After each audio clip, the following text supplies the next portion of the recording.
Saludos a los muchachos y desde la Cátedra de Derecho Constitucional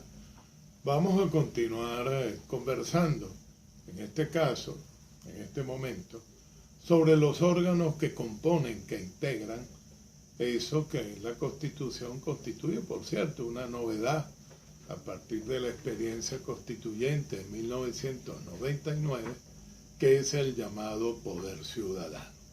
En anterior ocasión pudimos glosar, comentar, analizar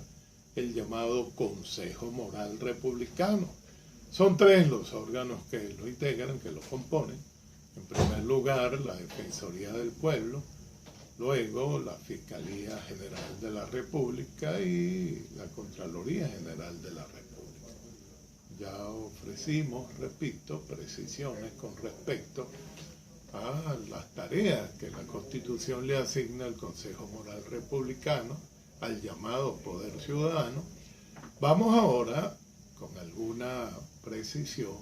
a trabajar con cada uno de los órganos de los entes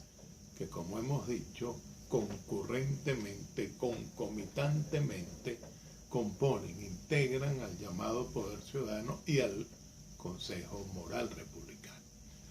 Se me ocurre que, aun cuando la Constitución da inicio al asunto a partir del defensor del pueblo, pues se me ocurre, me viene al corazón, me viene al espíritu la idea de iniciar más bien describiendo al fiscal general de la República, al Ministerio Público, a ese ente que tiene tareas francamente importantes, sobre todo desde el momento en que Venezuela dejó de tener un sistema, digamos, penal que apuntara más a, digamos, lo que llamamos inquisitorio y más bien se moviera hacia uno acusatorio. Cambios trascendentes, significativos, gruesos, que se han venido produciendo y que, digamos, trajeron, implicaron novedades interesantes y de mucha repercusión en la vida de los ciudadanos y en la manera como ellos tienen frente a sí la dinámica de la justicia. Lo cierto es que el Ministerio Público, el Fiscal General de la República, tiene, por asignación constitucional, igualmente tenemos, como es bien sabido, pues la ley respectiva, atribuciones que son clave, como he dicho, para la justicia, para eso que obra en el corazón y en la conciencia de la gente, eventualmente para reclamarla, también puede ser para ofrecerla, pero en todo caso, esa dinámica de equilibrio que con nuestra actuación, con nuestro discernimiento, con nuestro ejercicio existencial, pues provocamos, implicamos, impactamos, pero además eventualmente en sentido contrario recibimos de el entorno humano y el entorno en general, porque está la responsabilidad que aparece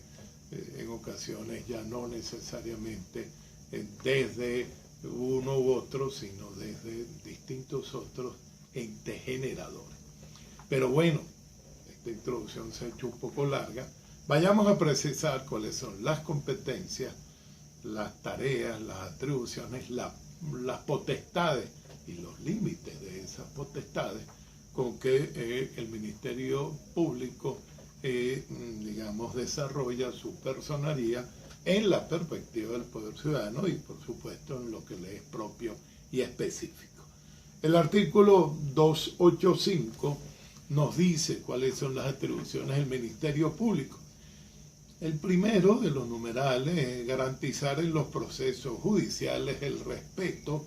a los derechos y garantías constitucionales, así como a los tratados, convenios y acuerdos internacionales suscritos por la República. Fíjense usted, a veces tenemos la sensación de que el fiscal está allí, digamos, para dirigir la acción penal, ya volveremos dentro de unos instantes más abundantemente allí,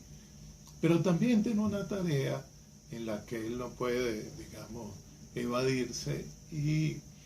apunta a mantener los parámetros de la constitucionalidad y de la legalidad que puedan ser íncitos a la dinámica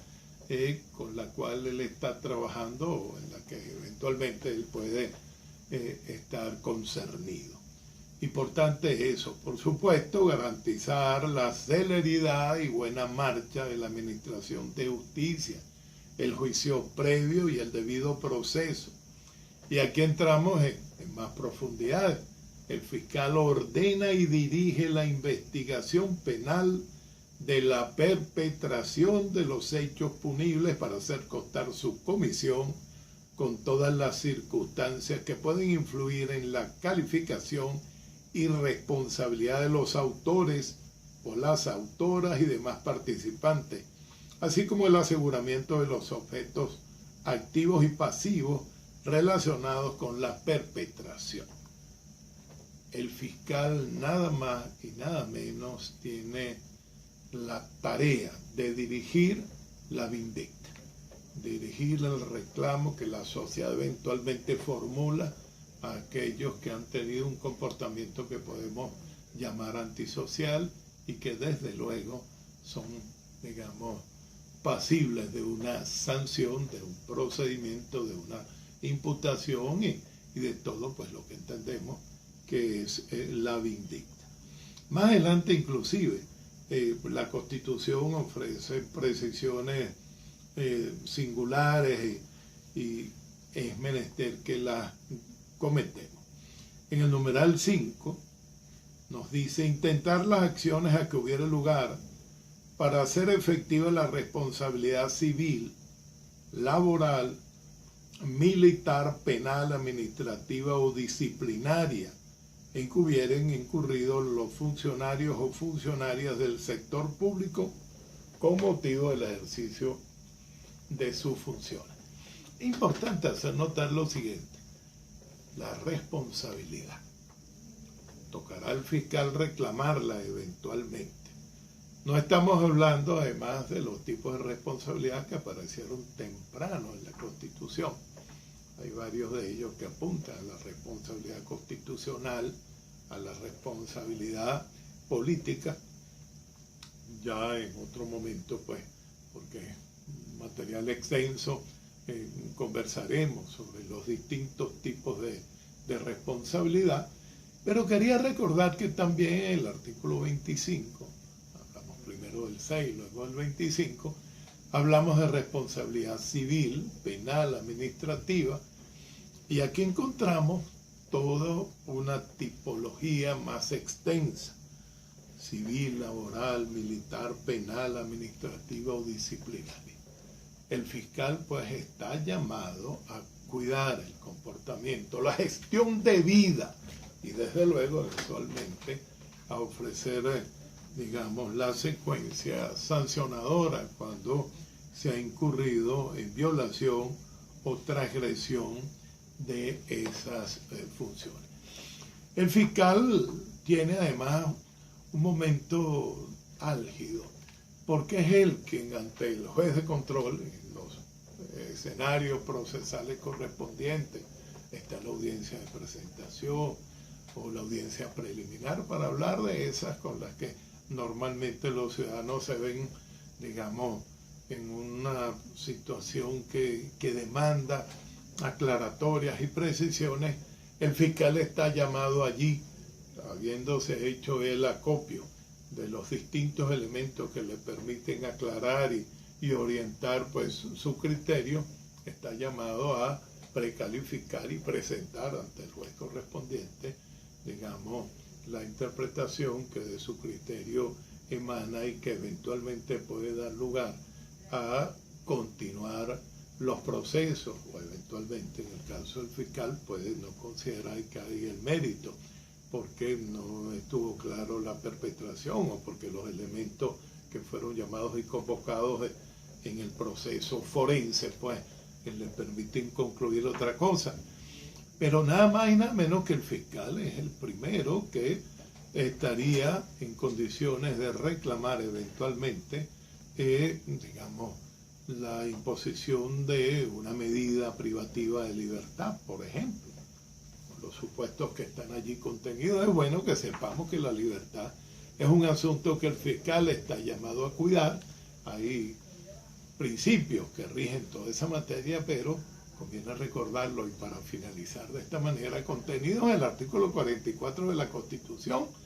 y la libertad es un bien sumamente preciado que en supuestos muy restrictivos y únicamente en ellos puede ser susceptible de ser comprometido. El fiscal es pues una parte que,